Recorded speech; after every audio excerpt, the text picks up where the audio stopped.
네, 안녕하세요. 오늘도 금요일 밤에 이렇게 강의 참석해 주셔서 감사드리고 벌써 24번째가 됐네요. 그런데 24차 특강인데 23차랑 22차가 인원 부족으로 폐강이 돼서 강의하는 준비를 해놨는데 다음에 기회가 되면 다시 한번 하도록 하고요. 아무래도 저희 단톡방에 계신 분들 그 니즈랑 안 맞는 것 같아요.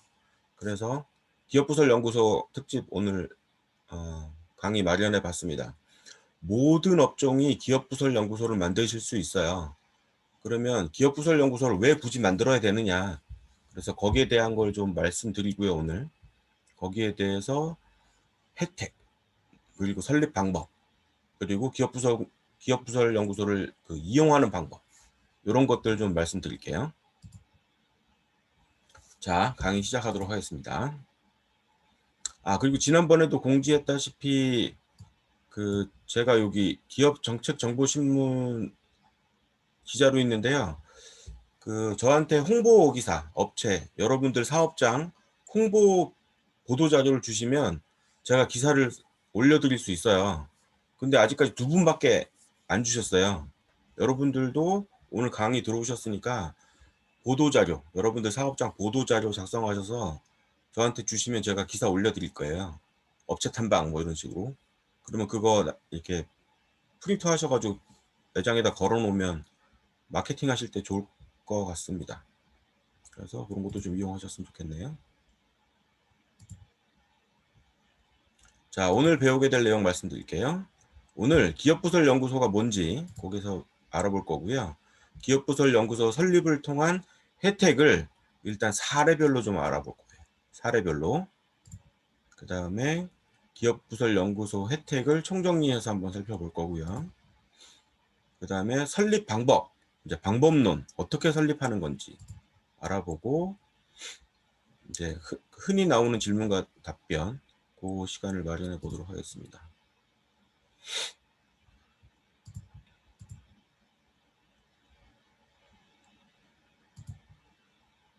자, 이제 강의가 끝나면 우리가 할 수 있는 것들 말씀드릴게요. 기업부설연구소 설립 방법 알 수 있고요. 혜택도 알 수 있고요. 그 혜택을 이제 이용하실 수 있어요.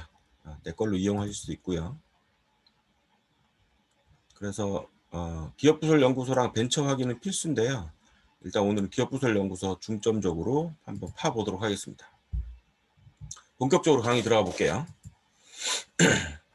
자, 그 전에 무료 컨설팅 이벤트 한번 진행해 보겠습니다. 오늘 13분이 들어오셨는데 단톡방에 지금 5분밖에 없어서 여기서 저한테 1대1 컨설팅 받으신 분을 제외하면 네, 이거는 거의 경쟁률이 어마어마하게 올라갑니다. 그래서 13번까지 해놓고 추첨 한번 해볼게요. 저랑 1대1 무료 컨설팅 하실 분 추첨하도록 하겠습니다. 자, 준비 시작합니다. 9번 대표님. 9번 대표님 누구신가요? 김순영 대표님. 여기 계신가요? 지금 단톡방에? 채팅 좀 해주세요. 김순영 대표님 지금 들어와 계신가요? 김순영 대표님 안 계세요? 안 계시면 다시 추첨합니다. 안 계시죠? 확실히? 네, 다시 추첨합니다. 8번 대표님. 8번 대표님, 이승숙 대표님. 저랑 컨설팅 하셨죠? 다음 추첨. 6번 대표님. 윤혜정 대표님. 윤혜정 대표님도 지금 안 들어와 계시죠? 윤혜정 대표님 신청하셨는데 안 들어와 계신 것 같아요. 그죠? 안 들어와 계시죠? 이거 확률이 10번 대표님. 조인호 대표님 계신가요? 조인호 대표님 계시면 채팅창에 좀 알려주세요. 조인호 대표님 들어오셨나요?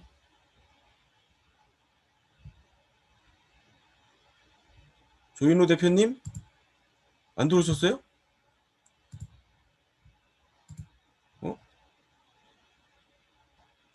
지금 누가 들어와 계신 거지?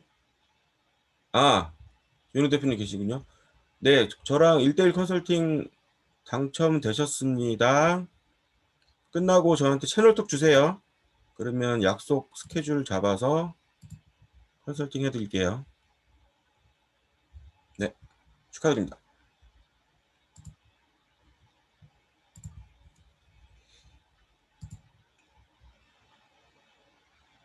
자, 기업부설 연구소가 왜 필요한가? 사례를 한번 볼게요. 매출이 100억이 넘는데 법인세가 제로입니다. 이게 가능할까요?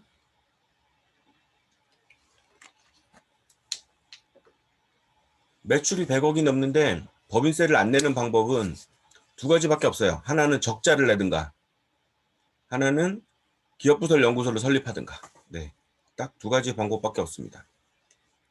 흑자를 냈는데 법인세를 안 낼 수 있는 방법은 기업부설 연구소 설립밖에 없어요. 그래서 요 사례를 좀 알아볼게요. 두 번째 사례가 시가 100억짜리 4층 빌딩을 구입한 법인이 세금을 60% 감면받을 수 있을까요? 세금이 무슨 세금이죠? 건물을 구입할 때 내는 세금, 취득세죠. 취득세, 등록세. 그거를 세금을 60%를 감면받을 수 있나요? 기업부설 연구소로? 네, 거기에 대해서 좀 알아볼게요. 그 다음에 사례 3번. 정부에서 지원금이 5억이 들어왔어요. 정부 지원금이 5억이 우리 회사에 들어왔어요. 그럼 우리 회사로는 어쨌든 수익이 들어온 거잖아요. 여기에 대해서 세금을 낼까요? 안 낼까요? 세금을 내야 되죠, 원래. 정부 지원금도 수익이니까. 그런데 전액 비과세 처리할 수 있는 방법이 있습니다. 거기에 대해서 또 말씀드릴 거예요. 그 다음에 벤처 인증을 받지 않았는데도 법인세 100% 면제가 된다고요? 네. 이것도 알아볼게요. 벤처 인증을 받으시면 법인세 50% 감면. 네, 이 얘기 들으셨죠? 그런데 벤처 인증을 받지 않았는데도 법인세를 감면받을 수 있는 방법이 있습니다. 거기에 대해서 좀 알아보고요. 그 다음에 그 기업부설 연구소의 연구원은 소득세 감면이 되고 회사는 일자리 안정자금을 수령할 수 있는 방법이 있을까요? 네, 이런 일석이조의 방법이 있을까요? 거기에 대해서 또 알아볼 거예요. 그 다음에 특허를 이전해도, 그 다음에 특허를 대여해도 법인세가 감면되나요? 심지어 10년 동안 이월되나요? 네, 이 방법도 알아볼 거예요. 기업부설 연구소, 그 다음에 정책자금 심사에서 탈락한 기업이 기업부설 연구소를 만들고 심사 통과했다는데 그게 사실인가요? 네, 이렇게 7가지 사례를 오늘 차근차근 알아보면서 여러분들한테 기업부설 연구소를 활용할 수 있는 여러 방법들을 알려드릴게요.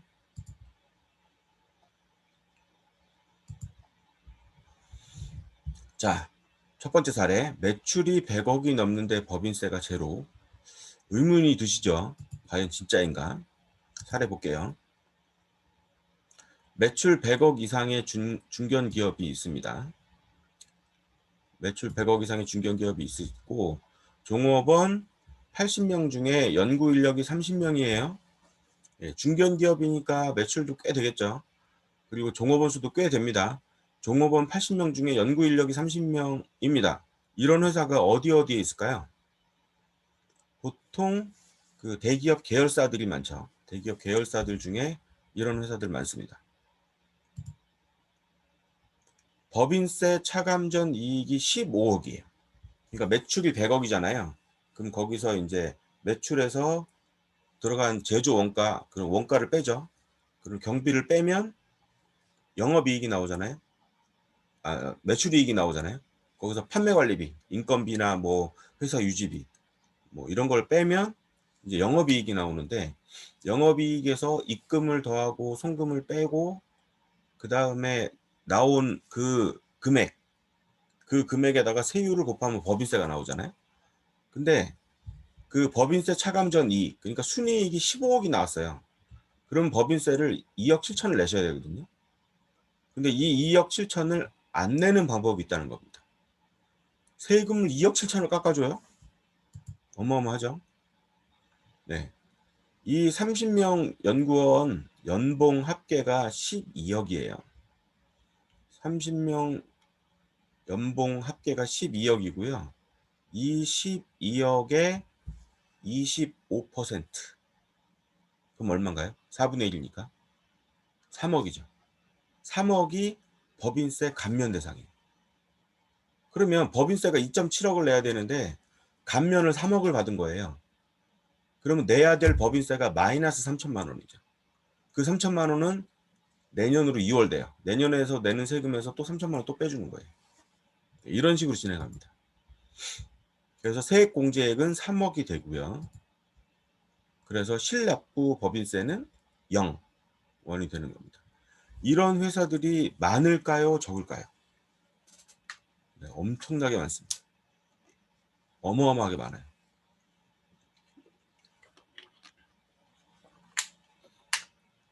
그 길거리 지나가다가 가끔 그 산업단지나 공단이나 아니면 오피스 많은 이런 지역을 지나가시다 보면 신축 건물이 있는데 신축 건물 외부에 기업 부설 연구소 뭐 무슨 기업 부설 연구소 빌딩 전체에다가 이렇게 딱 붙여놓은 경우가 있을 거예요. 예, 그런 경우가 연구 인력이 저렇게 기업의 전체 인원의 30-40% 이상을 차지하는 기업들이 보통 그렇게 빌딩 전체를 연구소로 등록을 합니다. 그러면 그런 회사는 어떤 이익이 있는지 좀 이따 좀 살펴볼게요. 자, 그래서 기업부설 연구소 설립은 필수입니다. 필수. 이 메시지가 계속 나올 거예요, 오늘. 자, 두 번째요. 시가 100억짜리 4층 빌딩 취득세가 60% 감면된다는데 사실인가요? 그래서 사례를 좀 알아볼게요. 3년차 기업입니다. 3년차 기업이 시가 100억 상당의 4층 빌딩을 구입했어요. 어디다 구입했냐면 마포구, 서울 마포구에다가 구매했습니다. 자, 빌딩을 구입했는데 거기가 수도권이잖아요. 과밀 억제권이요. 그러면 중과세 대상이죠. 그죠? 그래서 중과세 대상이라서 100억짜리 빌딩을 구매하면 취득세가 얼마가 나오냐면요. 세율이 9.4%예요. 중과세율 적용해서. 그럼 100억에 9.4%면 세금이 약 9%가 나오잖아요. 그러니까 과밀 억제권역의 공장 신증설 및 본점 사업용 부동산 취득 시에는 취득세율 플러스 중과 기준 세율의 2배, 4%. 그래서 빌딩 매매의 경우에 9.4%의 세율이 적용돼요. 9.4%의 세율이 적용되니까 취득세 예상 납입액은 9억 플러스 알파잖아요. 그죠? 9억의 세금을 내야 돼요. 그런데 말이죠. 이 4층짜리 빌딩 중에 2개 층, 4층 중에 2층, 3층을 기업부설 연구소로 신고한 거예요. 2층, 3층을 기업부설 연구소로 신고하면 세액 감면액이 2억 7천만 원이에요. 9억의 세금을 내야 되는데 2억 7천을 감면받죠.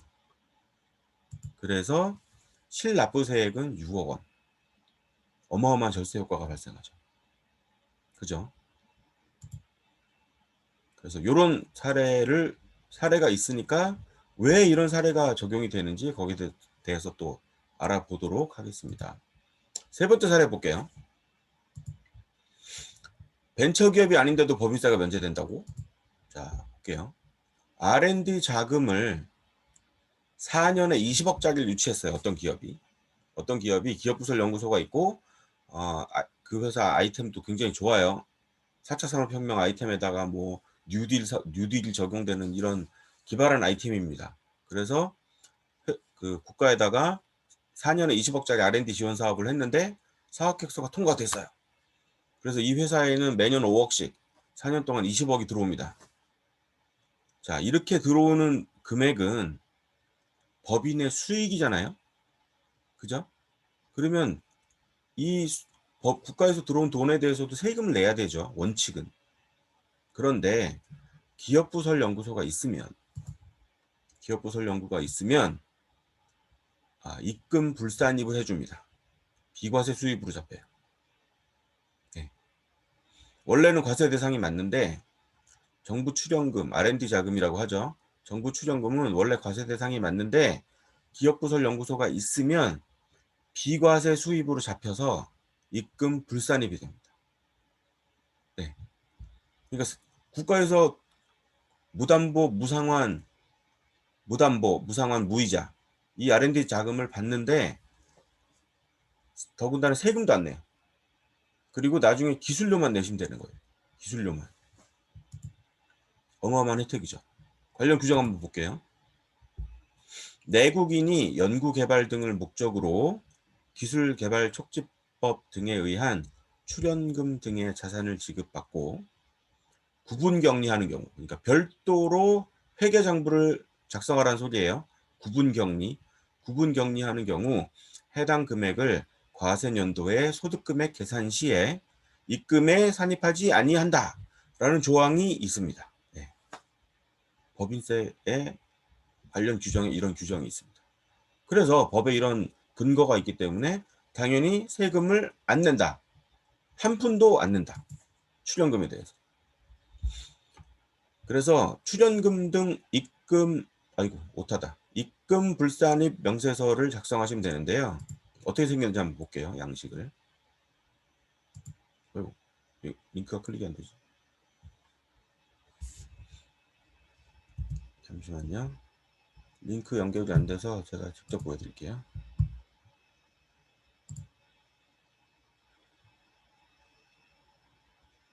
요겁니다.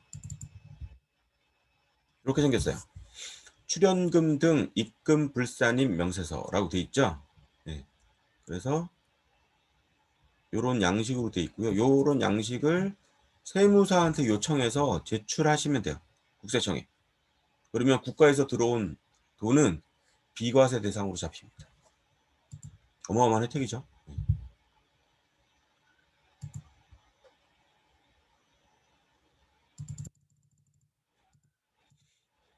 근데 요 규정은 올해 말까지예요. 그래서 올해 연구소 하시는 게 좋고 내년에 연장될 수도 있을 것 같아요. 왜냐하면 작년 말까지였는데 올해 넘어오면서 다시 올해 말까지로 연장됐거든요.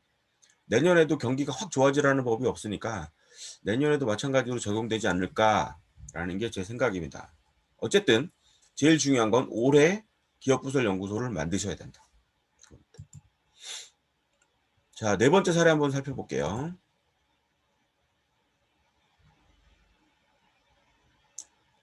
렉이 걸렸네.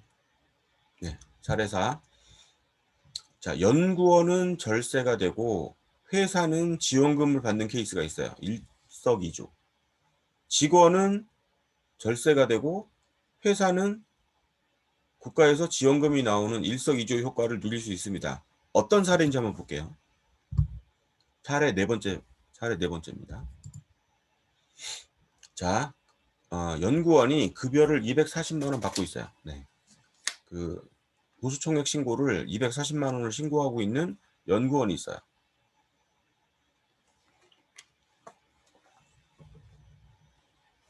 이 연구원이 급여 명세서의 내용을 조금 변경해서 급여를 기본급과 기타 수당으로 나누는 거예요. 기본급 240만 원을 쪼개서 기본급과 기타 수당으로 나눌 수 있어요. 네. 그래서 예를 들면 기본급을 210만 원, 그 다음에 식대 10만 원, 그 다음에 연구활동비 20만 원 이런 식으로 법에 정해진 비과세 항목을 적용해서 급여 명세서를 바꿉니다. 네. 바꾸면 어떻게 되냐면 보수총액 신고할 때 들어가는 소득이 240만 원이 아니라 210만 원으로 바뀌어요. 그러면 이 연구원은 소득이 210만 원이 되는 거잖아요. 그러니까 소득세가 줄죠. 개인 소득세가. 연봉도 세금이 적용되는 연봉이 떨어지는 거예요. 그래서 일단 본인의 세금을 절약할 수 있고요. 회사는 240만 원 받던 사람을 210만 원으로 신고하니까 실제로는 240만 원이 지급되지만 신고는 210만 원으로 하기 때문에 일자리 안정자금 대상 직원이 되는 거예요. 일자리 안정자금 올해는 219만 원, 219만 원 이하로 받는 직원들은 일자리 안정자금이 나오거든요. 1인당 5만 원에서 7만 원이 나옵니다. 이 지원금을 받으실 수 있어요. 언제까지? 네, 이 정권 끝날 때까지. 그리고 내년 그 다음 정권도 계속 계승할 가능성이 아주 높죠. 왜냐하면 최저임금이 올라서 나온 지원금인데 최저임금이 다시 내려갈 리는 없잖아요. 그래서 이 지원금은 당분간 계속 나올 것 같아요. 그래서 일자리 안정자금을 받으실 수 있어요. 그 내용이 여기 있습니다. 식대 10만 원, 연구활동비 20만 원을 비과세 소득으로 편입시키는 거예요. 급여 명세서를 변경해서. 그러면 그 여러분들의 세무사, 기장하시는 세무사가 보수총액 신고를 매월 하거든요. 국세청에다가. 그 보수총액 신고가 이 사람의 급여가 210만 원으로 신고가 되는 거예요. 비과세 소득 30만 원을 빼고. 그래서 그 210만 원에 대해서 그 근로자는 세금을 내게 돼 있어요. 국세청에 신고가 된 내역대로. 그러면 회사는 증빙서류가 보수총액 신고서니까 그 증빙서류를 보고 이제 고용지원부에서는 일자리 안정자금을 지급한다는 소리죠. 그죠? 그래서 1타 2피, 1타 쌍피. 연구원은 근로소득세가 절세되고 회사는 일자리 안정자금이 수령된다. 그래서 현재는 월 219만 원 이하면 일자리 안정자금 수급 대상이 되거든요. 그래서 이런 직원들 있으면 꼭 한번 활용해 보세요. 그래서 연구활동비가 연구원들만 되잖아요. 그래서 기업부설 연구소를 설립하면 이런 효과도 있다. 이런 걸 좀 알아봤습니다. 1인당 5만 원 또는 7만 원이 나옵니다. 그 기업 그 사대보험 등록 인원 기준으로 해서 5인 미만은 7만 원, 5인 이상은 5만 원. 자, 특허 이전, 그리고 그다음에 특허 대여. 특허를 이전하거나 우리 회사의 특허를 다른 회사한테 팔았어요. 이걸 특허 이전이라고 하거든요. 특허 이전하면 그 대가로 법인에는 돈이 들어오죠. 이거는 수익이잖아요. 판매 수익, 기타 수익으로 잡힐 거 아니에요. 그러면 이거는 세금을 내야 될까요? 뭘 팔았으니까 양도소득을 내야 될 거 아니에요. 그런데 법인세가 감면될까요? 안 될까요? 네, 이거 감면된다는 소리예요. 얼만큼 감면되는지 볼게요. 그래서 특허를 이전, 내 특허를 타 회사에 팔아서 거기에 대한 판매가를 받는 경우를 이전이라고 하고, 특허 대여는 내 특허지만 사용권을 다른 기업한테 주는 거예요. 전용 실시권이라고 하죠, 보통. 전용 실시권을 다른 회사한테 주면 그 회사는 그 특허를 독점적으로 사용할 수 있어요. 대신에 우리 회사는 사용료를 받죠. 임대료를.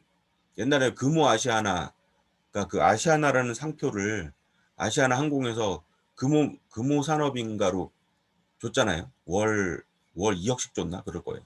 상표 사용료를. 그런 방법이 있습니다. 그래서 그렇게 특허를 대여하는 방법이 있습니다. 얼마나 법인세 감면되는지 한번 볼게요. 법인 A의 대표이사 갑이라는 사람이 법인 B를 설립합니다. 네. 그리고 법인 A가 법인 B로 특허 1개를 이전해요. 팔았어요. 그 다음에 특허 1개를 임대해서 빌려줬어요. 그러면 이전에 대한 양도소득이 생기고 임대에 대한 임대소득이 생기잖아요. 그럼 거기에 대한 그 입금에 대해서 소득세와 법인세를 감면시켜준다 이 소리예요. 얼마나 감면시켜주는지 한번 보죠. 기술 이전 소득은 50% 감면해 주는 거예요. 네, 세금을 절반으로 또 깎아줘요. 그 다음에 기술 대여, 임대소득은 25%를 감면해 준다는 소리예요. 이런 제도 활용하시면 네, 세금 뭐 낼 일이 없어요. 자, 일몰 조항은 네, 역시 올해 말까지입니다. 올해 12월 31일까지 일몰 조항으로 나와 있어요. 내년에 연장될 수도 있지만 어쨌든 현재 규정은 이렇습니다. 자, 6번째. 정책자금 심사. 정책자금 심사 탈락 기업이 연구소를 만들고 심사를 통과했다고? 이게 사실인가요? 네, 이건 실화죠. 제 컨설팅 사례에서도 무수하게 많죠. 자, 특허를 2개 보유한 기업이 있어요. 그런데 기업부설연구소는 없어요. 특허는 있는데 기업부설연구소는 없습니다. 이 기업이 기보, 기술보증기금에다가 창업기업 보증 1억을 신청했어요. 이제 회사를 창업했으니까 운전자금을 좀 보증해 주세요. 정책자금 대출을 받겠습니다.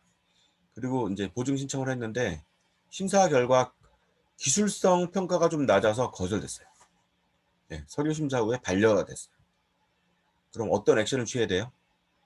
기술성에서 낮은 점수를 받았으면 네, 기술성을 높게 받을 수 있는 요건을 만들면 되잖아요. 그죠? 이거 오슬로 매뉴얼이라고 그랬죠. 제가 옛날에. 오슬로 매뉴얼. 네, 기술과 기술 개발 여건을 점수화시키는 거. 네, 오슬로 매뉴얼. 그래서 점수화시키려면 기업부설 연구소를 설립하면 되는 거예요. 기업부설 연구소를 설립하면 없던 가점이 갑자기 확 생기는 거예요. 그러면 전체 평가 점수가 올라가겠죠. 그 다음에 다시 재신청을 합니다. 창업보증 신청. 그랬더니 심사 통과가 된 거예요. 그래서 1억의 보증서가 발행이 됐고 그 보증서를 들고 거래은행에 가서 정책자금 융자를 받았다. 네, 이런 소리입니다. 그래서 기업부설연구소에 또 씀씀이 하나를 또 알아봤어요. 자, 이렇게 사례들이 있는데요. 정리 한번 해볼게요. 기업부설연구소 제도의 목적이 무엇이냐? 자, 연구소 또는 전담부서 설립신고 제도는 연구소가 있고 전담부서가 있는데 이건 좀 이따 설명드릴게요. 이런 제도는 일정 요건을 갖춘 기업의 연구개발 전담 조직, 연구개발 전담 조직은 연구소 또는 전담부서, 연구전담부서 또는 연구소, 이 조직을 신고하는 거예요. 신고하고 그걸 인정함으로써 기업의 독립된 연구조직을 육성하고 그런 인정받은 연구소 또는 전담부서에 대해서는 연구개발 활동에 따른 지원 혜택을 준다는 소리예요. 네, 이게 제도 목적입니다. 이거는 그냥 홈페이지에 나와 있는 내용을 가져왔어요. 목적. 자, 어떤 법적 근거가 있느냐? 기업부설연구소는 이런 법이 있고 연구전담부서는 이런 법에 기초해서 이런 혜택을 주겠다. 네, 이런 겁니다. 그러니까 우리는 이걸 이용해야 되잖아요. 네, 이걸 해야 되니까. 그래서 담당 기관은 어딜까요? 기업부설연구소 그 신고를 수리하는 담당 기관은 사단법인 한국기술진흥협회, 네, 한국산업기술진흥협회, 산기협이라고 하죠. 줄여서 산기협 또는 코이타라고 하는데요. 산기협에서 이제 관장을 합니다. 근데 여기는 말이 사단법인이지 그냥 공무원들이에요. 전화해 보시면 엄청 깐깐하고 딱딱거리고 연구소 신고하실 때 보통 빠꾸 맞는다 그러죠. 반려가 보통 2번 정도는 평균 정도 발생합니다. 굉장히 까다롭거든요. 발생할 때. 근데 그때마다 보완해서 주시면 네, 뭐 무리 없이 될 겁니다. 그러면 담당 기관은 산기업인데 이 산기업에다가 누가 신고하느냐? 네, 누가 신고하냐면 기업이 자체적으로 신고하는 거예요. 근데 과학기술 분야 또는 서비스 분야로 구분해서 우리 회사를 과학기술 분야 연구소를 만들 건지 아니면 서비스 분야 연구소를 만들 건지를 구분해서 신청할 수 있다. 그 다음에 법인이 신고하는 거고 개인 기업이 신고하는 겁니다. 신고 방법은 선설립 후 신고예요. 먼저 기업부설연구소를 설립하고 난 다음에 신고하는 거예요. 신고해서 인정을 받도록 보완을 해주는 거예요. 그 다음 신고 인정 요건을 갖춘 상태에서 구비서류를 작성해서 접수한다. 네, 산기업에다가 신고한다.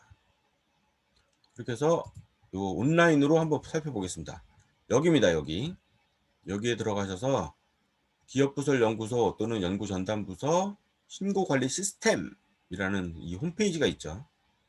여기에 보시면 이 홈페이지 이쪽에서 회원 가입을 하셔야 돼요. 처음에 회원 가입하시고 로그인 하시면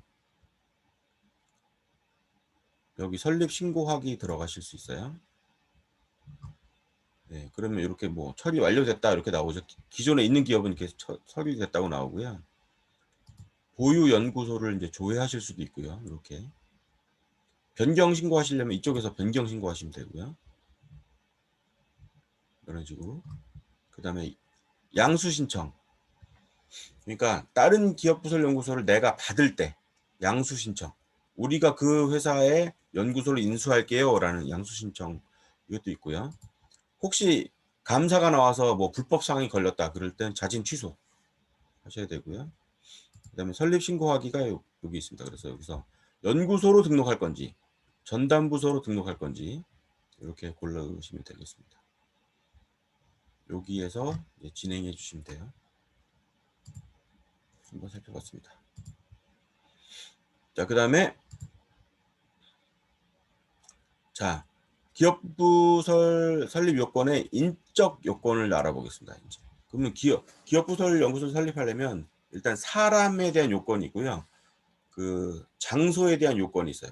이거를 인적 요건, 물적 요건이라고 하거든요. 거기에 대해서 좀 알아볼게요. 자, 인적 요건은 보시면 연구소에 대한 인적 요건과 전담부서에 대한 그 인적 요건이 있어요. 자, 연구소에 대한 인적 요건은 여러분들은 대부분 소기업이실 거예요.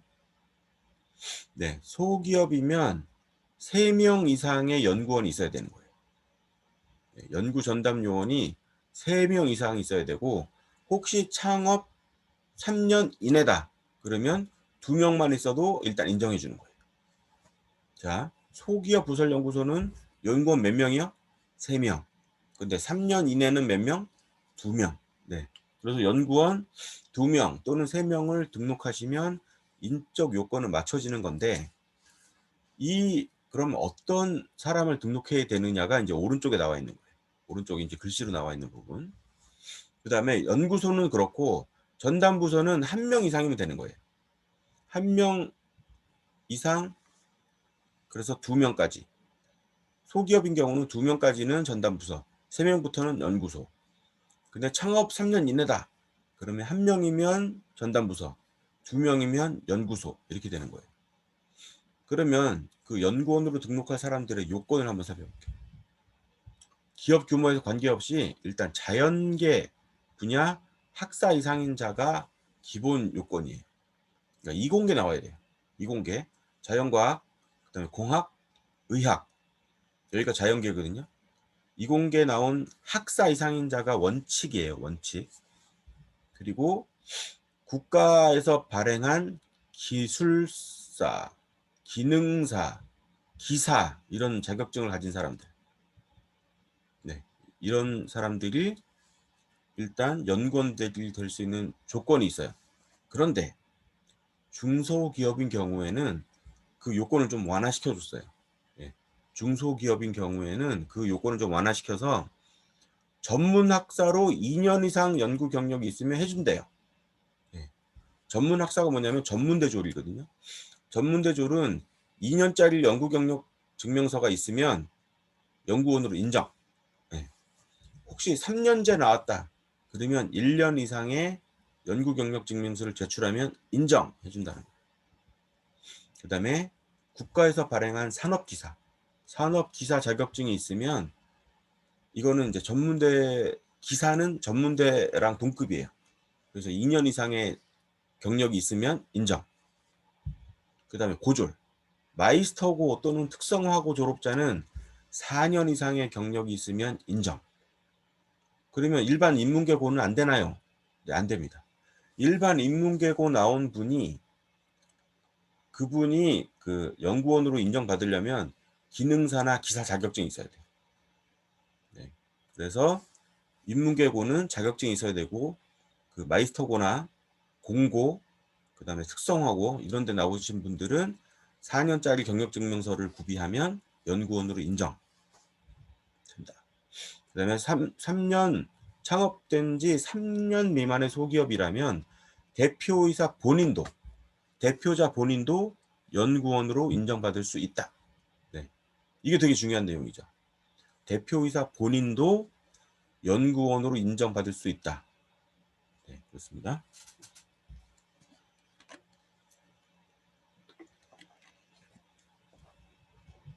그래서 창업이 3년이 안 됐고 직원이 1명밖에 없는데 이 직원은 그 자연계 출신도 아니고 뭐 고졸이라고 쳐요. 그럼 연구원 등록할 사람을 뽑으려면 새로 직원이 들어와야 되는 거잖아요. 근데 지금 형편상 그렇지는 못하고 그런데 내가 이공계를 나왔단 말이에요. 대표이사 본인이. 그럼 본인이 3년 이내 창업 3년 이내면 본인을 연구원으로 등록하실 수 있어요. 그래서 전담부서는 만들 수 있죠. 1명이니까. 그래서 연구 전담부서를 신고해서 할 수 있다. 그렇습니다. 그 다음에 중견기업에 한해서 인정되는 경우 그냥 읽어보시면 되고요. 그 다음에 두 번 중요한 거 있습니다. 아까 과학기술 분야 연구소가 있고 서비스 분야 연구소가 있다고 그랬잖아요. 지금까지 설명드린 거는 과학기술 분야 연구소예요. 그래서 이공계만 뽑는 거거든요. 그런데 이공계가 아니어도 연구원이 될 수 있습니다. 어떤 경우에? 서비스 분야 연구소일 때. 네. 서비스 분야 연구소일 때는 이공계가 아니어도 연구원으로 인정되는데 조건이 있어요. 조건이 학사여야 돼요. 4년제 대졸자만 됩니다. 서비스 분야 연구원은. 네, 그러니까 서비스 분야 연구소의 연구원은 4년제 나온 학사만 인정된다. 네, 이공계가 아닌 사람들은. 그리고 전문학사로 2년 이상 연구 경력이 있는 자는 뭐 해준다고는 하는데 실무에서 빠꾸나는 경우가 있어요. 그래서 뭐 규정 가지고 좀 다퉈야 돼요. 네. 그래서 전문학사로 2년 이상 연구 경력이 있는 자, 그 다음에 서비스 분야의 1급 이상 자격증을 가진 사람, 그 다음에 서비스 분야의 2급 소유자로서 2년 이상 연구 경력이 있는 사람은 여기에 해주는 거예요. 서비스 분야 연구원으로. 그런데 도소매 회사인데 서비스 분야 연구소를 만들면서 여기서 음식점 레시피 연구를 한단 말이에요. 예를 들어서. 그러면 이 회사 매출하고 관계가 없는 연구를 하는 거잖아요. 이러면 또 인정이 안 돼요. 굉장히 까다로워요. 그래서 서비스 분야 연구소보다는 과학기술 분야 연구소가 훨씬 좋죠. 근데 이공계만 된다는 단점이 있어요. 그 직원들 다 살펴봐도 이공계 직원이 없어. 그럼 할 수 없이 이제 서비스 분야 연구소를 가셔야 되는 거예요. 근데 서비스 분야 연구소는 요건이 까다롭다. 그 까다로운 요건을 지금부터 좀 살펴보겠습니다.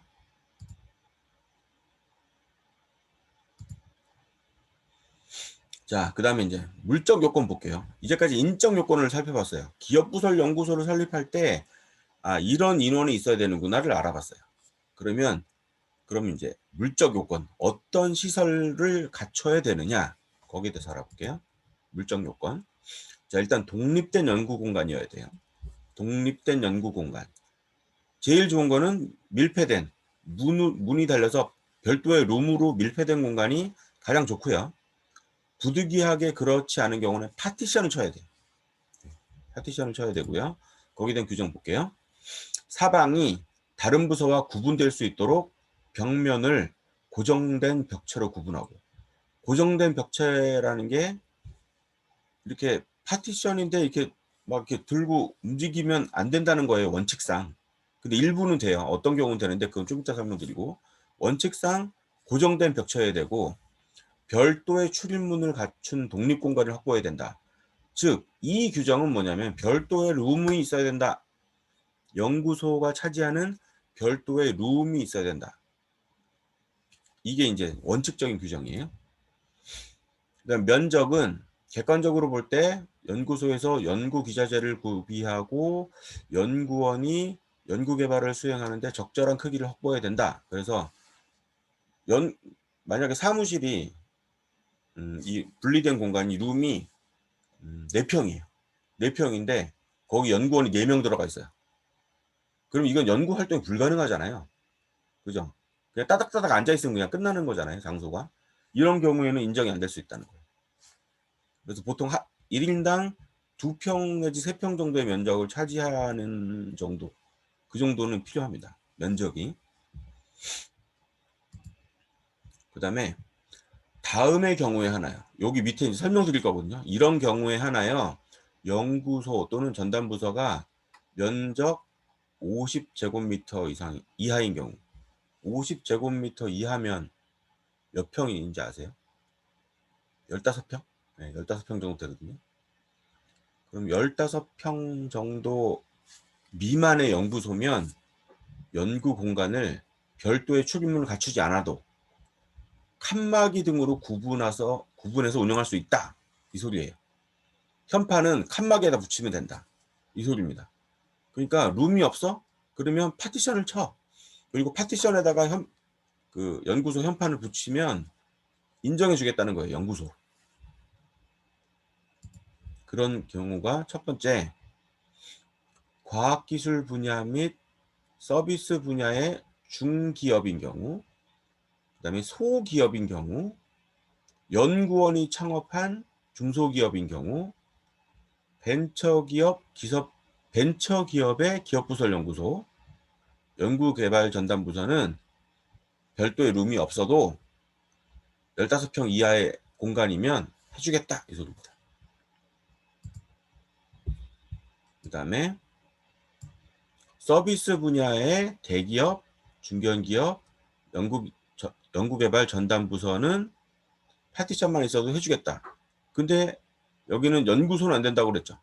네, 연구소는 없어요. 연구소는 안 되고 전담부서만 됩니다. 그리고 소기업은 없죠. 그 다음에 정보 서비스 또는 소프트웨어 개발 공급 업종만 해당한다고 딱 나와 있어요. 그래서 IT 업종만 해주겠다. 이 소리입니다. 그래서 이런 물적 요건이 필요합니다. 그럼 이제 인적 요건과 물적 요건. 다시 한번 정리해보면 인적 요건은 뭐예요? 이공계 출신 학사가 제일 좋다. 이공계 출신 학사가 없으면 2년제 전문대졸에 2년 경력자면 된다. 그것도 안 되면 이공계 고등학교 졸업자의 4년 경력이면 된다. 이러면 연구소에 설립할 수 있는 연구원 자격이 되는 거예요. 이런 연구원이 몇 명? 원래 3명인데 3년 이내면 2명. 이게 인적 요건이죠. 그런데 우리 회사는 제조업도 아니고 서비스 업종인데 직원 중에 이공계 출신이 없어요. 이럴 경우 어떻게 된다고요? 연구소를 과학기술 분야 연구소가 아니라 서비스 분야 연구소로 신고해라. 서비스 분야 연구소는 정해진 업종만 돼요. 그 정해진 업종을 좀 이따 알아보겠습니다. 자, 기업부설 연구소 할 때 필요 서류 한번 알아볼게요. 처음에 연구전담 요원의 졸업증명서가 필요해요. 고졸이면 고등학교 졸업증명서, 전문대 졸이면 전문대 졸업증명서, 대졸이면 네, 그 대학교의 졸업증명서가 필요합니다. 일단 그렇게 해서 이공계 졸업자임을 증명해야 되고요.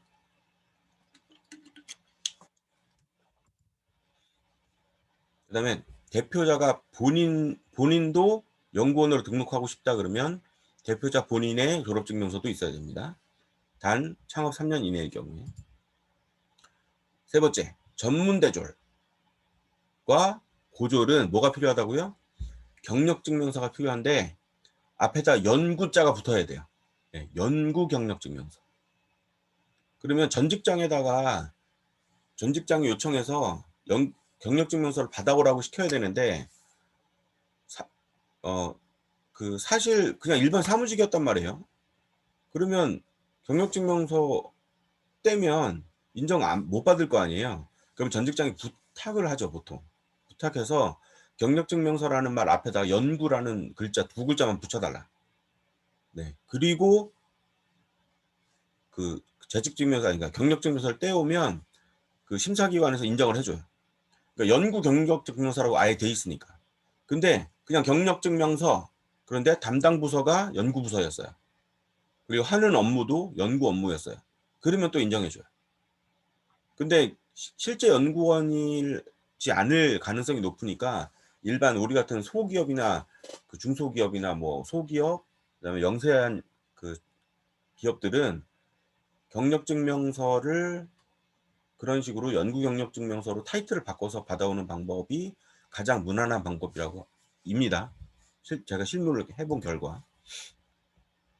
그래서 전문대졸인 경우에는 2년 이상의 경력증명, 고졸은 4년 이상의 경력증명. 그럼 이런 경우는 어떤가요?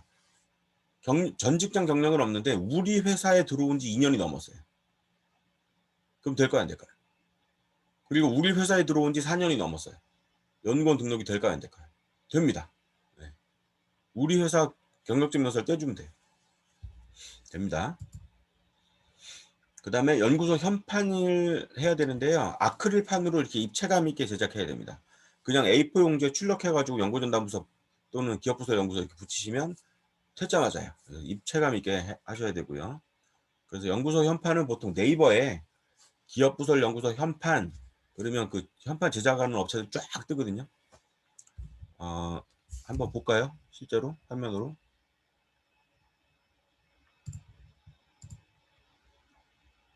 볼게요. 기업부설 연구소 현 이러면 이렇게 이런 뜨죠. 이렇게. 네, 보통 3만원, 2만원, 좀 괜찮은 건 5만원 이렇게 합니다. 그래서 이렇게 3만원에서 5만원 정도 사이면 무난한데요. 그 크기 차이예요. A4 용지 반만 하냐, A4 용지만 하냐, 아니면 A3만 하냐 이런 거에 따라서 이제 가격이 왔다 갔다 하는데 그거 여기다 주문해서 주문하시면 한 4일? 4일 정도면 도착합니다. 그래서 현판을 부착하시면 돼요. 여기 나와 있는 그대로 쓰시면 돼요. 밑에 이제 회사 이름만 바꾸시면 돼요. 그렇게 해서 현판 알아봤고요.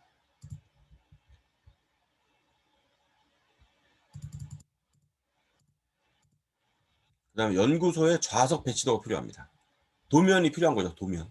도면이 필요하고 어느 자리에 누가 앉아있다라는 증빙이 있어야 되고요. 그 다음에 회사 전체 조직도가 있어야 돼요.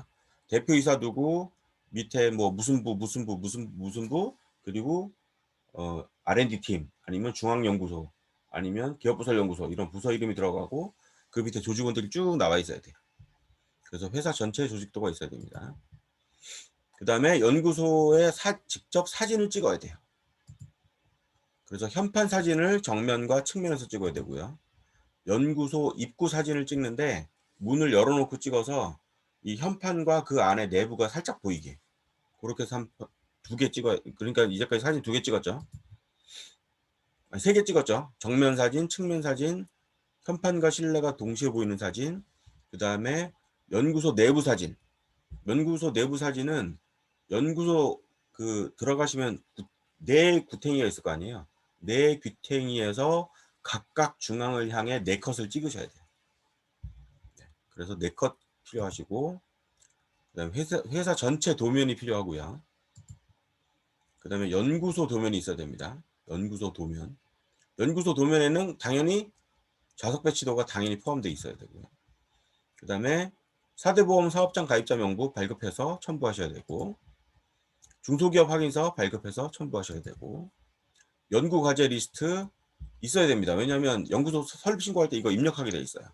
그래서 연구 과제 리스트 그냥 뭐 잘 생각 안 나시면 키프리스에 가서 그냥 뒤져서 그 특허 이름 쓰세요. 네. 그다음에 연구 노트 출력본을 그 비치해서 보관해야 됩니다. 이건 제출 대상은 아니고 우리가 자체적으로 보관해야 됩니다. 출력해서 1인당 연구 노트 한 부씩 가지고 있어야 돼요. 그래서 요 필요한 서류 알아봤고요. 이걸 이제 외부에다가 의뢰하면 보통 100만 원 정도 받죠. 연구소 설립비 100만 원 받는데 그 비용 여러분들 절약하시기 위해서 제가 셀프로 하는 거 알려드리는 거예요. 자, 신고 사례 실제로 내부 사진을 어떻게 찍는지 한번 알아볼게요. 이렇게 찍습니다. 네. 이 연구소 내부가 이렇게 밀폐된 공간에서 각각 내규탱이에서 중앙을 향해서 찍는 거예요. 이렇게 내부 사진 이렇게 찍고요. 그 다음에 연구소 출입구 사진 이렇게 찍습니다. 여기는 연구소 출입 들어가는 그 밖에서 찍은 거예요. 밖에 룸이 따로 있는데 이 룸 밖에서 찍은 거고요. 그 다음에 연구소 출입구, 기업부설 연구소 현판과 그 안에 이런 모습이 같이 보여야 되고요. 그 다음에 사무실 전경이 이렇게 문 열고 들어가서 그 안에 사무실 전경 1, 2 있어야 되는데 1, 2, 3, 4까지 있어야 됩니다. 실제로는. 현판을 이렇게 두께감이 나올 수 있도록 찍어야 되고요. 그래서 정면에서 찍고 바로 옆에서 찍는 게 좋아요. 그 다음에 그 좌석에 있는 사람들 찍어야 되는데 지금 이렇게 빈 좌석이잖아요. 빈 좌석이라 실제로는 사람이 앉아 있는 걸 찍는 게 더 좋습니다. 그 심사하는 분들 중에 어떤 분들은 사람 앉아 있는 사진을 찍어서 보내라는 사람도 있어요. 그래서 이런 사진도 있지만 빠꾸날 가능성이 아주 높습니다. 그 다음에 이렇게 도면이 있죠. 여기 이제 실명을 제가 가림 처리했어요. 예, 제가 컨설팅하고 있는 회사인데 그 회사의 이제 도면. 이거는 이제 건물주나 아니면 그 구청 이런 데 가서 지적도 발급하시면 이거 도면 나오잖아요. 그 도면을 스캔 받아가지고 거기다가 이렇게 포토샵으로 그리는 겁니다. 그래서 이쪽에 출입문 현판이 있고 R&D 센터, 여기 이제 부서가 R&D 센터예요. 그 다음에 연구원들 착석, 좌석 현황, 그 다음에 여기가 대표이사실, 그 다음에 가로, 세로 넓이, 이거 곱하면 이제 면적이 나오잖아요. 그래서 이런 서류가 필요합니다.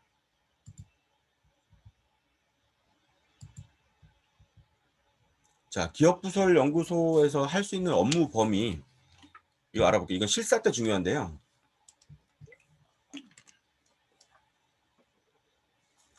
원칙적으로 연구 전담 요원은 연구 업무만 해야 돼요. 다른 일 하면 안 돼요. 그런데 일선 그 작은 중소기업에서 연구 업무만 전담할 수 있는 사람이 누가 있겠어요. 그래서 보통은 다 겸직하는데 서류 신고나 실사 나왔을 때는 전담했다는 증빙을 제출해야 되거나 실사 나왔을 때 그 자리에 착석해서 연구 자료를 보여줘야 돼요. 네, 그래서 그것만 주의하시면 그냥 여러분들 직원들 중에 이공계 출신이 있으면 등록하시면 되거든요. 그래서 연구 범위가 업무 범위가 이렇게 되어 있습니다.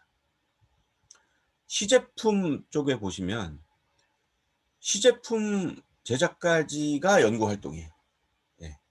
시제품이 나오고 나서 양산하는 거, 그러니까 복제하거나 양산하는 거는 연구개발 활동으로 인정이 안 돼요. 네. 연구개발 활동으로 인정이 안 됩니다. 아셨죠? 시제품 만드는 데까지가 연구고 그 이후에 하는 거는 연구개발로 인정이 안 돼요. 그러니까 나중에 보고서 쓰실 때 주의하시라는 소리예요. 이 업무를 쓰시면 안 된다. 그 다음에 파일럿 플랜.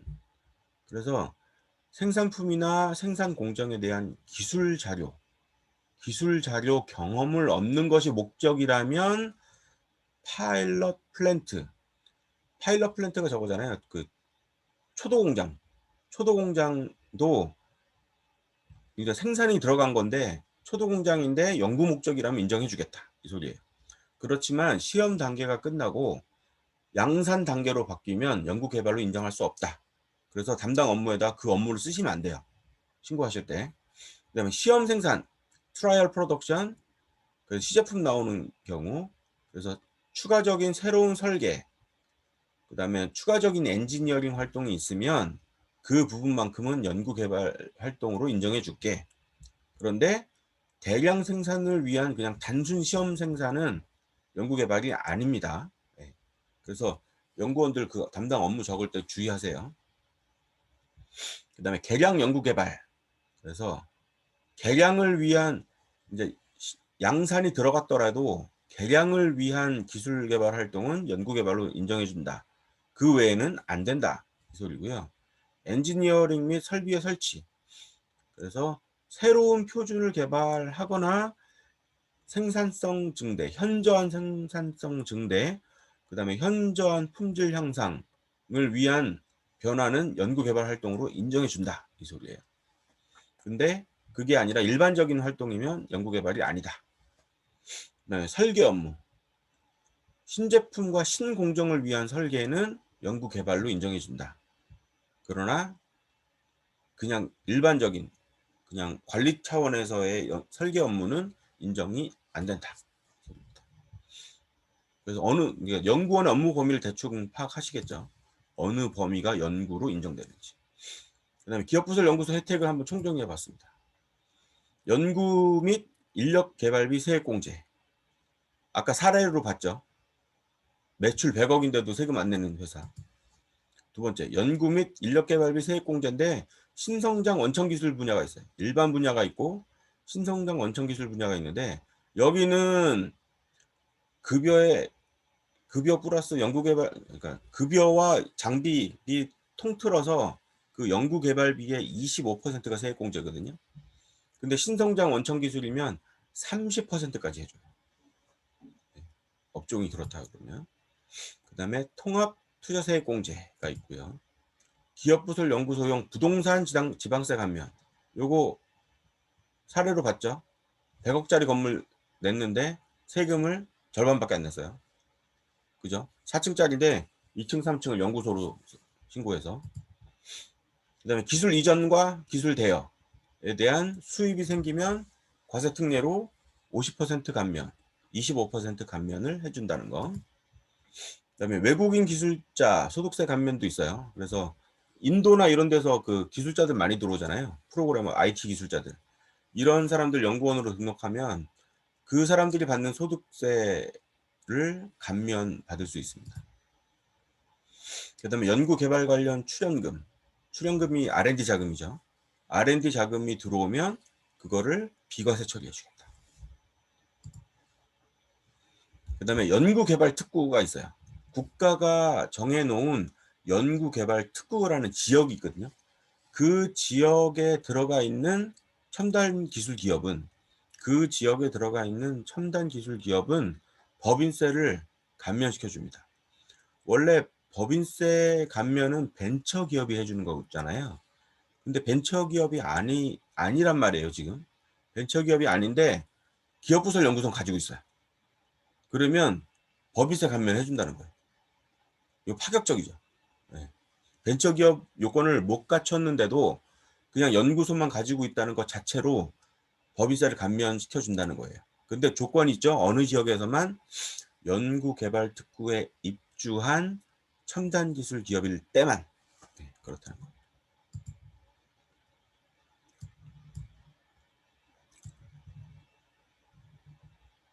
네. 그 다음에 연구원의 연구활동비 소득세 비과세. 그래서 240만 원 급여인 경우 10대 10만 원 공제, 그 다음에 연구활동비 20만 원 공제, 토탈 30만 원 공제되면 240만 원짜리가 세무서에 신고는 210만 원짜리로 신고가 된다 그랬죠. 그러면 일자리 안정자금을 받을 수 있고 회사는 그 직원은 그 줄어든 30만 원만큼 소득세가 감면된다. 그 소리입니다. 총정리 해봤어요. 그 외에 병역대체복무제도라는 게 있어요. 우리 회사의 직원이 군복무 대체자가 들어오는 거예요. 군대 가야 되는데 우리 회사에서 3년 근무하면 군대 근무한 걸로 쳐주는 거. 네. 이거 병역대체복무제도라고 하잖아요. 이걸 우리 회사가 유치할 수 있어요. 기업부설연구소가 있으면. 네. 이 병역대체 직원이 들어오면 좋은 게 뭐냐면 굉장히 고학력이거든요. 인류대학교에 공대 재학 중이거나 그래서 그래서 이제 군대를 갔거나 아니면 석사 출신인데 이제 군대를 가야 되는 상황이거나 박사인데 이제 군대를 가야 되는 상황이거나 이런 경우에 그 직원을 우리가 채용하면 연봉을 못 맞춰줘도 그 직원들 연봉 맞춰주려면은 그 소기업은 감당하기가 힘들잖아요. 그런데 군대 복무를 해줄 수 있는 요건을 맞췄기 때문에 그 직원들은 급여가 작아도 근무를 한단 말이에요. 3년 동안. 우리 회사로서는 우수한 직원을 3년 동안 확보할 수 있는 효과가 있는 거죠. 그래서 병역대체 복무제도를 신청하는 기업이 굉장히 많아요. 근데 병역대체 복무제도는 언제 신청하느냐? 매년 6월 달에 신청해요. 이번 달. 네, 이번 달에 신청하는 거예요. 그래서 병역대체 복무제도를 신청하려면 기업부설연구소가 있어야 된다. 네, 이게 요건이에요. 중소기업이나 벤처기업은 자연계 분야 석사 이상을 2인 이상 확보했을 경우 병역대체 복무제도를 할 수 있다. 네. 이런 직원을 받을 수 있다. 이 소리입니다. 신청 기간은 매년 6월 중이에요. 그리고 중소기업이나 벤처기업은 매년 1월, 6월 2번 신청할 수 있습니다. 이런 혜택이 있고요. 그 다음에 과학기술 분야 연구소와 서비스 분야 연구소. 아까 사례를 통해서 잠깐 말씀드렸죠. 그 이공계 출신은 무조건 과학기술 분야 연구소로 가시고요. 이공계 출신이 없다. 그럼 서비스 분야 연구소로 가셔야 되는데 서비스 분야 연구소는 요건이 까다롭다 그랬어요. 그거 알아볼게요.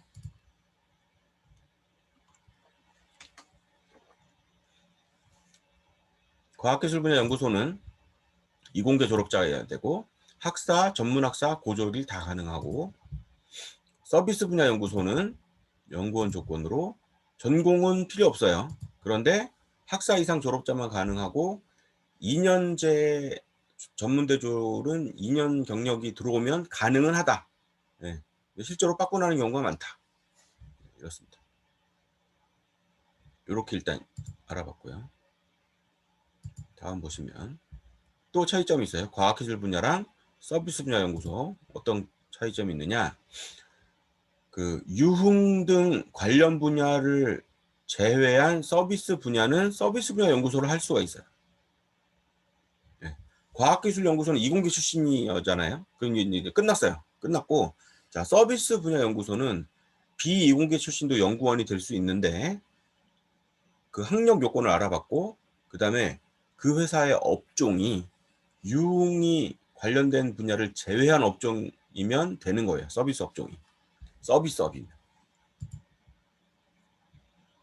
그런데 유흥 등 관련 분야를 제외한 서비스 분야가 뭔지 한번 살펴볼게요.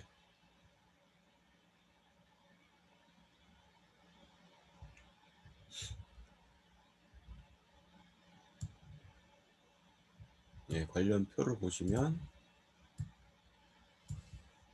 일반 제외되는 분야가 일반 유흥업 코드가 56211, 그다음에 무도 유흥업 56212, 그다음에 기타 주점업 56219, 기타 사행시설 관리 및 운영업 91249, 그다음에 무도장 운영업 91291, 블록체인 기반 암호화 자산 매매 및 중개업.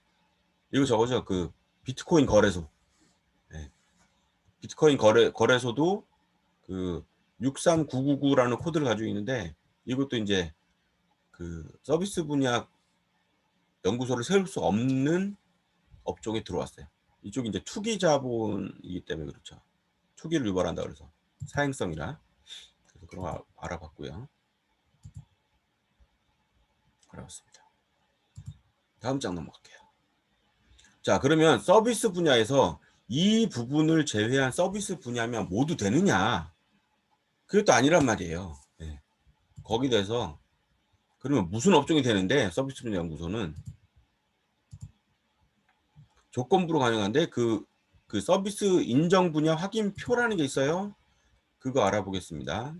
링크 연결해 놨고요. 다운로드 받아서 확인해 보겠습니다. 자, 확인합니다. 이렇게 돼 있죠.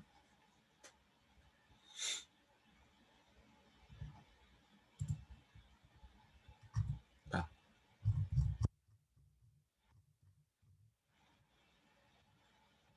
같이 보죠. 자, 서비스 분야인데 기존에 19개 업체가 됐었어요. 근데 개정이 되면서 13개 업체만 되는 거예요, 이제. 좀 혜택이 좀 줄어들었어요. 그죠? 그래서 개정된 거 보면 하수 폐기물 처리 관련 업종, 서비스 업종 되는 거예요. 코드 36에서 39로 시작하는 코드. 5자리 코드인데 앞에 2자리가 36, 37, 38, 39로 시작해야 되는 거예요. 그 다음에 도매 및 소매업 45, 46, 47로 시작하는 코드를 가지고 있는 업종, 그 다음에 운수업, 49, 50, 51, 52로 시작하는 코드를 가지고 있는 업종, 그 다음에 숙박 및 음식업, 55, 56 코드, 그 다음에 출판 영상에서 58부터 58, 59, 60, 61, 62, 63 이렇게 6가지 앞에 두 자로 시작하는 그 서브 코드 다 싹 다. 그 다음에 금융 및 보험업, 부동산 및 임대업, 전문 과학 및 기술 서비스업, 보통 컨설팅, 저 같은 이제 컨설팅 회사들이 요 코드를 쓰거든요. 그래서 70에서 73 코드, 그 다음에 사업시설 관리, 사업 지원 및 임대 서비스, 건물 관리하는 거 있잖아요. 그게 이제 74 코드에서 76 코드, 그 다음에 교육 서비스, 온라인 교육 하는데 이제 8호로 시작하는 코드를 가지고 계신 분들, 온라인도 되고 오프라인 코드도 되고요. 그 아까 그 질문하신 중에 사설 태권도 뭐 사설 예체능 업소 되느냐, 된다 그랬잖아요. 그래서 이 교육 서비스 업종이면 됩니다. 그 다음에 혹시 우리 회사가 8호로 뭐 예를 들어서 태권도 교습소예요. 그런데 태권도장인데 8호로 시작을 안 한단 말이에요. 그러면 8호로 코드를 바꾸시거나 아니면 이거 서비스 분야가 아니라 과학기술 분야로 신고하시면 되는 거예요. 이건 지금 서비스 분야만 한정된 거니까. 과학기술 분야로 하시면 아예 클리어하고 과학기술 분야 연구원이 없을 때 서비스 분야로 하는 거잖아요. 그래서 예를 들어서 태권도장은 과학기술연구소로 하면 그냥 오케이. 근데 이공계 출신 직원이 없어요. 그러면 서비스 분야로 신고해야 되는데 조건이 우리 회사의 업종 코드가 8호로 시작해야 된다는 거예요. 그 다음에 보건업 및 사회복지 서비스, 그래서 86 코드, 87 코드, 예술, 스포츠, 여가 관련업 서비스, 90에서 91로 시작하는 코드. 네, 요런 코드가 서비스 분야로 인정된다. 기존에 19개였는데 13개로 줄었다. 이 소리고요. 기존에 됐던 거 이렇게 바꿨다는 소리고요. 여기 보시면 근데 주의사항이 있어요. 서비스 분야로 연구 분야를 신청하는 기업은 주 업종과 주 연구 분야가 동일해야 돼요. 네. 아까 말씀드렸죠. 주 업종과 주 연구 분야가 동일해야지만 인정해 주는 거예요. 그 다음에 그 주업종 증빙 자료가 보통 기준 경비율 코드가 나와 있는 중소기업 기준 검토표 아니면 소득 신고서 이런 거거든요. 그 증빙 자료에 나와 있는 기준 경비율 코드, 그러니까 세무서 코드 6자리 세무서 코드, 국세청 코드, 기준 경비율 코드, 이 코드가 이 뒤에 있는 확인표 상의 코드를 만족해야 된다. 그 업종만 된다. 이 소리예요. 예, 그 증빙 자료는 중소기업 기준 검토표 또는 일반 사업자, 일반 그 비법인 사업자면 일반 과세자 부가가치세 신고서, 이 둘 중에 이 두 서류 중에 나와 있는, 여기 확대해 드릴게요. 여기 기준 경비율 코드, 여기 보이세요? 예, 기준 경비율 코드, 중소기업 기준 검토표, 기준 경비율 코드, 여기에 나와 있는 코드가 이 뒤에 첨부한 서류에 맞는 코드여야 된다. 이 소리. 이건 이제 법인에서는 이런 서류고요. 그 개인 사업자면 이런 서류를 발급받으시고 코드가 여기 나와 있습니다. 자, 그래서 산업분류 코드 5자리가 여기 나와 있잖아요. 그래서 3601로 시작하고 5번째 자리는 아무거나 와도 되는 거예요. 3601로 시작하고 5번째 자리는 아무거나 와도 돼요. 그래서 이 코드가 산업분류 코드인데 거기에 맞는 기준 경비율 코드가 여기 있잖아요. 그죠? 그래서 결국 중소기업 기준 검토표 요 앞에서 본 요 서류에 여기 있는 코드가 나타나야만 서비스 분야 연구소로 인정해 줄게 이 소리예요. 아시겠죠? 굉장히 까다로워요. 저 한 달 전에 컨설팅 했던 기업, 그래서 서비스 분야 연구소가 빠꾸 났어요. 근데 그 전에 연구소 했었거든요. 연구소 했다가 수정 신고, 그러니까 갱신 신고를 안 해가지고 그냥 그 폐쇄됐는데 다시 하겠다고 해서 신고했어요. 근데 3년 전에는 됐거든요. 근데 올해 신청하니까 안 되는 거예요. 왜냐하면 제도가 바뀌었잖아요. 그래서 요 기준경비율 코드에 그 회사가 없었어요. 코드가. 그래서 할 수 없이 과학기술 분야 연구소 신청을 했고, 연구소가 인원이 부족해서 연구 전담 부서로 신고했어요. 안타깝죠. 그래서 이 코드를 맞춰야 된다. 이 코드도 맞춰야 되고 이 코드도 맞춰야 돼요.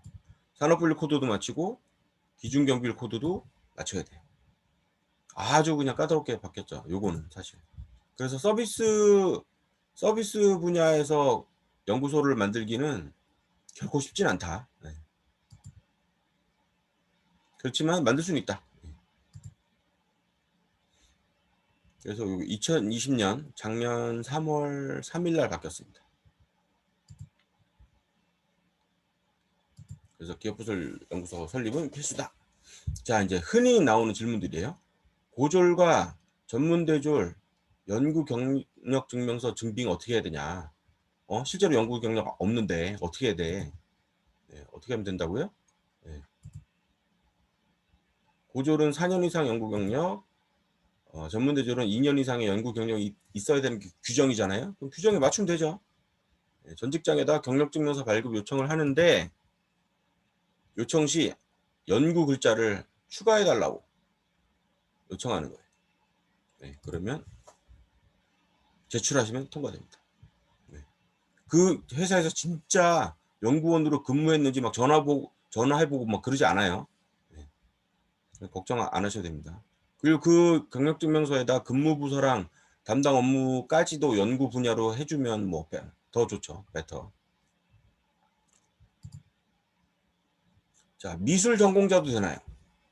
미술 전공자 될까요? 일단 과학기술연구원 될까요?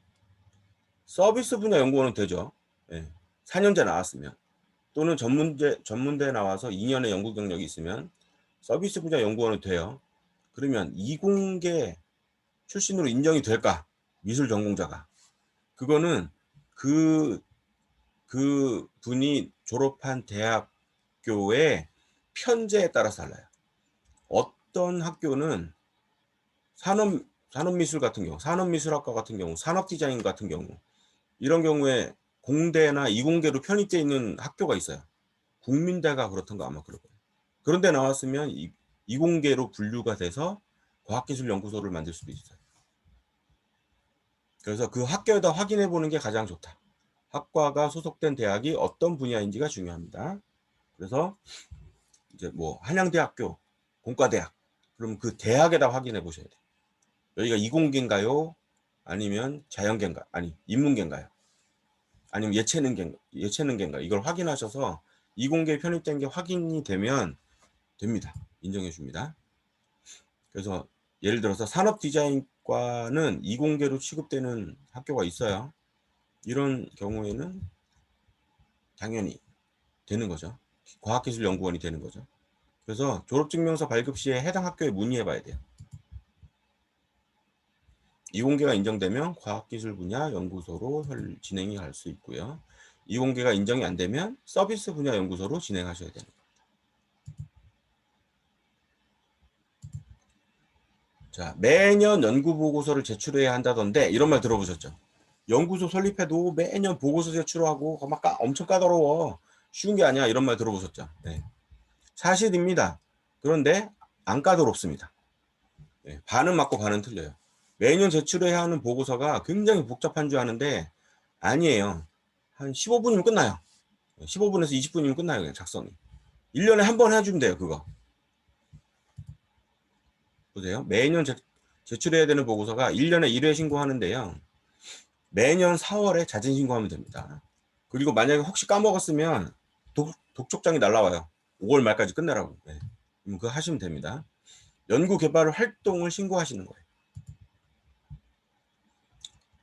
네, 연구 개발 활동을 신고하는 거지 연구 노트를 제출하는 게 아니거든요. 근데 대부분 기업들이 연구 보고서를 제출해야 되니까 연구 노트를 제출하라는 건 줄 알고 헷갈리고 계세요. 그래서 야 실제로 안 되더라, 뭐 빠꾸 맞고 뭐 세금 다 토해냈다더라, 이런 루머가 돌아요. 사실과 다릅니다. 연구 개발 활동을 신고하는 거예요. 이따 화면 보여드릴게요. 그리고 산기업에 그냥 온라인으로 신청하시면 돼요. 사무실에서 뚝딱뚝딱 끝나요. 네. 자, 그 다음에 실사가 나온다는데, 실사가 나와서 이 직원이 실제로는 겸직을 하고 있어, 이게 걸렸어요. 아니면 연구 노트가 없어가지고 연구원이 아닌 게 탄로가 났어요. 그러면 이제까지 절세된 금액을 추징당해서 가산세까지 물린다고 하던데, 이런 소문 들어보셨죠? 진짠지. 이것도 반은 맞고 반은 틀립니다. 보시면, 자, 어디서 실사가 나올까요? 이게 중요해요. 우리가 연구소 설립을 신고하는 데가 어디라 그랬죠? 산기업이라 그랬죠. 산기업에서 실사가 나올까요? 네, 나옵니다. 그런데 산기업에 연구소를 전담하는 인원이 전국을 커버하는 인원이 5명인가 6명이에요. 5명 또는 6명이 전국에 있는 수십만 개의 연구소를 어떻게 실사를 하겠어요? 그러니까 표적 실사를 하겠죠, 당연히. 그죠? 그럼 표적 실사에 안 걸리면 되는 거예요. 그럼 누가 표적이 되겠어요? 이 앞에서 설명한 연구개발 활동 신고를 안 한 기업이 타겟이 되는 거예요. 그래서 1년에 한 번 신고하는데 그거 신고 안 하면 찍어서 나가는 거예요. 여기 가라구나 그러면서. 그래서 실사가 나오는 데는 딱 정해져 있습니다. 산기업에서 실사하는 경우, 그 다음에 국세청에서 실사하는 경우. 자, 산기업에서 실사가 나왔는데 걸렸어요. 어떤 제재가 가해질까요? 수정해서 보완하라고 요청이 나오고요. 보완을 못하면 연구소 취소. 네, 그게 끝이에요. 뭐 세금 토해내고 뭐 이런 거 없어요. 근데 국세청에서 실사가 나왔다. 이러면 당신들 그 세금 감면 신청했는데 이게 실제로 연구 개발 활동이 이루어지고 있는지 점검 나왔습니다. 이러면 국세청에다가 어떤 자료를 제출해야 될까요? 연구 개발 활동 보고서? 아니죠. 그때는 연구 노트가 필요한 거예요. 그래서 혹시 몰라서 연구 노트는 가지고 있어야 돼요. 근데 직원이 10명인데 연구원 2명, 3명 등록했다고 실사 나올까요? 안 나옵니다. 국세청도 담당 인원이 한계가 있는데 그 수만 개 그 연구소를 어떻게 다 다니겠어요. 그래서 타겟이 있어요. 어떤 타겟이냐면 아까 같이 매출이 100억이 넘는데 실제로 법인세를 한 푼도 안 내는 기업. 네, 타겟입니다. 이게 가라면 난리가 나겠죠. 근데 여긴 진퉁이거든요. 진짜 연구소. 실사 나가도 소용이 없어요. 네. 전화 옵니다. 연구 노트 있으면 제출하라고. 제출하면 끝. 제출 못하면 이제 현장 실사 나오는 거죠. 그래서 연구 노트를 가지고 있는 게 좋은데, 직원들이 뭐 일주일에 한두 장, 서너 장 이렇게 하라고 주면 성실한 직원은 작성을 하고, 성실하지 못한 직원은 1년치를 다 한꺼번에 작성하는 경우도 있어요. 보통 4월 달에 이제 한꺼번에 시키는데, 그러지 않으려면 이제 미리미리 해놓고요. 직원들이 너무 바빠서 도저히 연구 노트를 못 하겠다 그럴 경우 이제 외부 기관에다가 그 연구 노트 작성 대행을 해주는 기관도 있더라고요. 보니까 금액은 천차만별이에요. 뭐 1년치 뭐 200만 원 해준 데도 있고, 뭐 400만 원 해준 데도 있고, 600만 원 해준 데도 있고.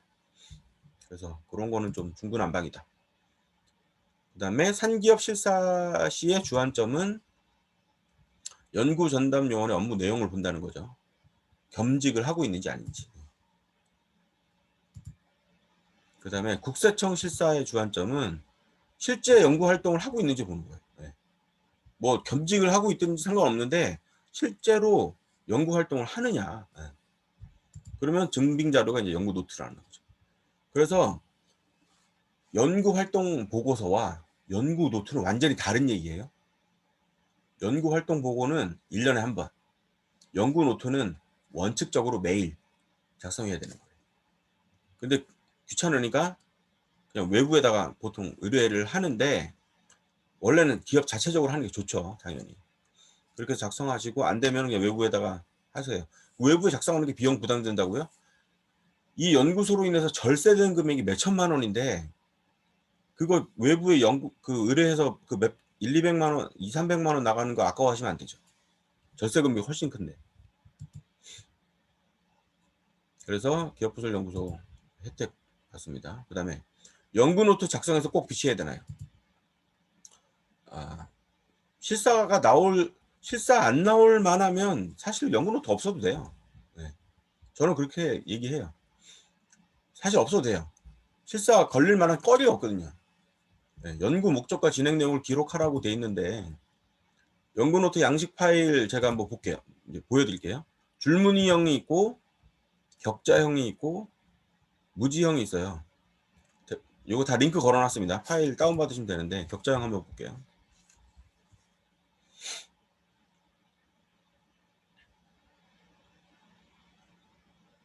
이렇게 되어 있습니다. 네. 줄여서 볼까요? 네. 연구노트. 그래서 작성 방법 이렇게 나와 있고 이렇게 예 아니요 체크하게 돼 있고 여기다가 프로젝트 이름, 키워드, 목적, 연구 내용 요약, 기대 효과 이렇게 적게 돼 있어요. 사업계획서 쓰듯이 비슷하죠. 그 다음에 쪽번호, 내용, 비고, 목차 만드는 거죠. 목차.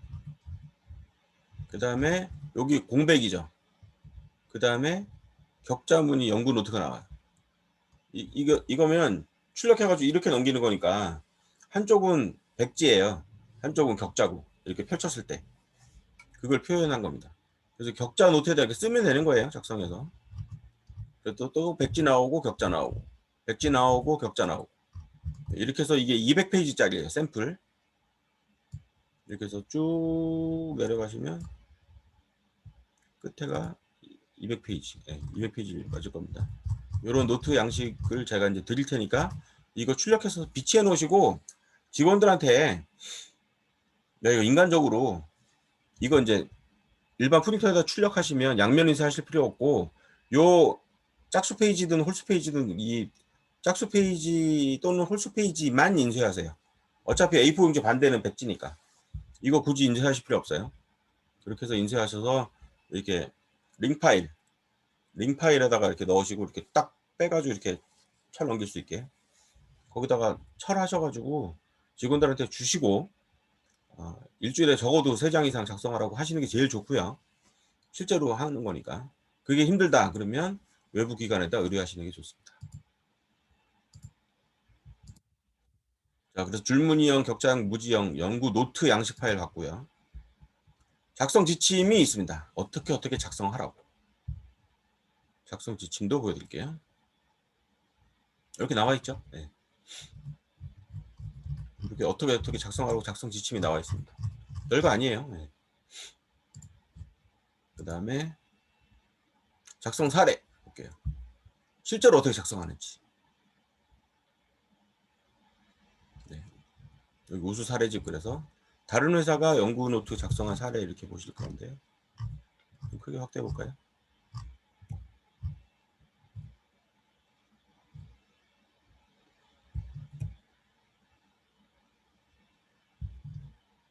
너무 확대했다.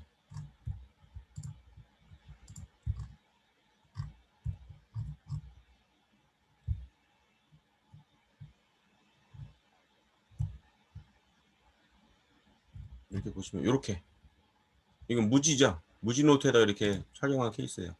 아유, 다운받아서 봐야겠다.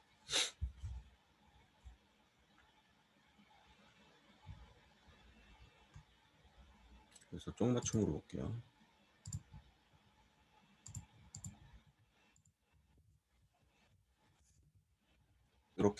이렇게 작성하시면 되고요.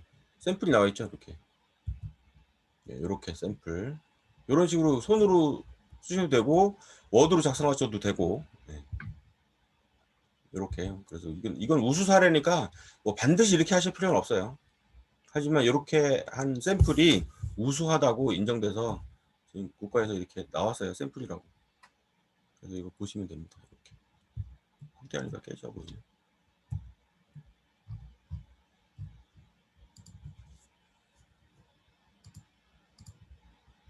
이렇게 연구노트 이렇게 작성하는구나 이렇게 대충 보시면 됩니다. 어렵지 않죠? 샘플까지 있는데 뭐. 그래서 사례까지 봤습니다. 연구개발 활동 조사 아까 제가 보여드린다 그랬잖아요. 어떻게 신고하는 거 1년에 한 번 하는 거 어떻게 신고하는지 보여드린다 그랬잖아요. 그 매년 연구개발 활동 조사 바로 가기 이거 클릭하면 열리거든요. 거기에다가 신고하시면 돼요. 조사 기간은 매년 4월 중에 해라. 혹시 못하면 독촉장 날라오면 그때 해라. 그리고 작성자는 그 연구개발 책임부서 또는 기획부서에서 해야 한다. 미제출 시 보세요. 미제출 시 연구개발 활동이 없거나 연구개발 수행 능력이 없는 것으로 보고 인정이 취소될 수 있음. 즉, 이 소리가 뭐냐면 매년 제출하면 실수 안 나오겠다는 소리예요. 네. 매년 제출만 잘하면 실수 안 나갈게 이 소리예요. 자, 연구개발 활동조사 제출 방법은 일반 현황, 연구개발 인력 현황, 연구개발비, 지역별 구분 이렇게 4가지 페이지를 매년 제출하시면 되는데 이렇게 돼 있습니다. 네, 그래서 여기 스텝 1, 2, 3, 4, 5, 6라고 돼 있죠. 7까지. 스텝 1, 2, 3, 4, 5, 6, 7. 요 페이지만 작성하시면 끝이에요. 그냥 7페이지만. 되게 쉬워요. 그래서 회사명, 회사 현황 이렇게 적어주시고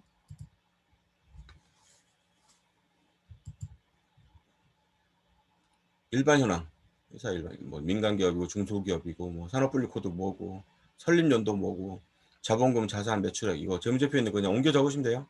그럼 벌써 2번째 페이지 끝났죠. 네. 넘어갑니다. 3번째 페이지. 3번째 페이지 남자 몇 명이고 여자 몇 명이냐. 네. 누가 연구원이고 누가 연구보조원이냐. 네. 이렇게 그냥 작성하시면 되고 이 밑으로 쭉 있는데 연령대별로 체크하는 거예요. 남자 3명이 연령대가 어떻게 되느냐 뭐 이렇게 체크하면 되고 어렵지 않습니다. 엄청 쉬워요. 그 다음에 여기는 연구개발비 비용을 어떻게 썼냐.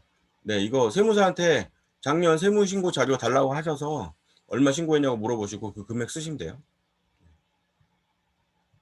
이거 2020년도 거 신고하는 거니까 2020년 세금 저기 뭐야 조사 끝났잖아요. 아니 법인세 신고 끝났잖아요. 그래서 법인은 그거 기반으로 하시면 되고 혹시 개인 사업자면 5월 말 결산이니까 지금쯤 금액 나왔을 거라고요. 그럼 그때 금액 받아서 적으시면 됩니다.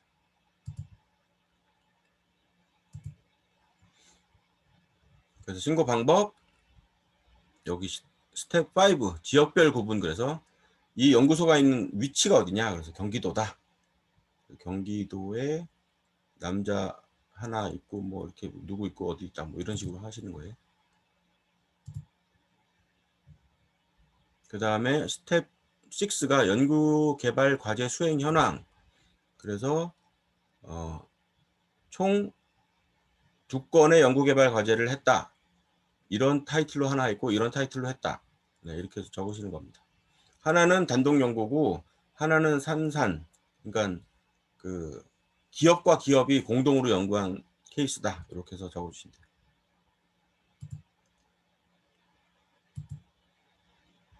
네, 이렇게 해서 실제로 기업부설 연구소의 요건 알아봤고요. 작성 방법 알아봤고 그리고 이걸 이용해서 어떻게 절세를 받는지 어떻게 이용하면 우리 회사에 이익이 되는지 알아봤어요.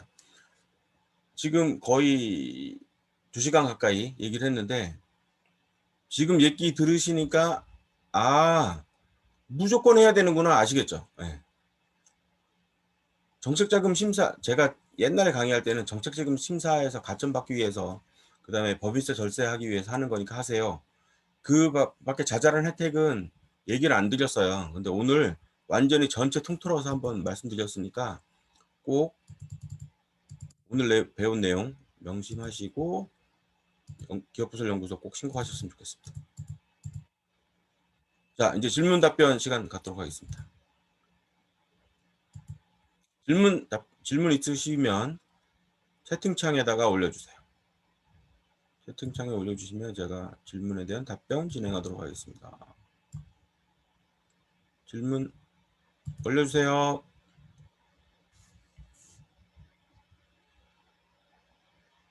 질문 없나요?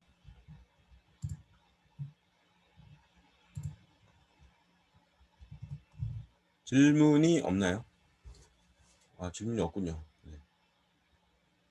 연구소와 전담부서의 차이가 있나요? 연구소와 전담부서 차이는 90%는 동일하고 10%가 다릅니다. 네. 그 세제 혜택이 좀 달라요. 나머지 다 동일합니다. 그리고 이제 기보에서 기술성 평가할 때 연구소보다는 전담부서가 조금 낮은 평가를 받아요. 그래도 없는 것보다는 낫죠. 그래서 그 전담부서는 웬만하면 연구소로 하세요. 전담부서 해가지고 뭐 좋을 거 없습니다. 웬만하면 연구소로 하세요. 다른 분 또 질문 없으신가요? 오늘 13분이 신청하셨는데 지금 7명만 들으신단 말이에요. 그럼 나머지 6분은 추가 비용 내고 온라인 VOD로 들으시겠다는 소리 같은데. 그죠? 오늘 강의안 필요하시죠? 오늘 강의안이 필요하시면 오늘 강의 후기 여러분들 블로그에 적어 주시고요.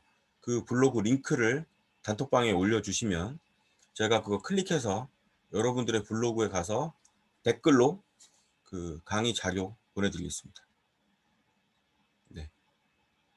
그러면 질문 없으시면 오늘 강의만 마칠까요? 네, 오늘 강의만 마치도록 하겠습니다. 여러분 오늘 수고하셨습니다. 주말 잘 보내시고 충전하는 휴일 되시기 바랍니다. 감사합니다.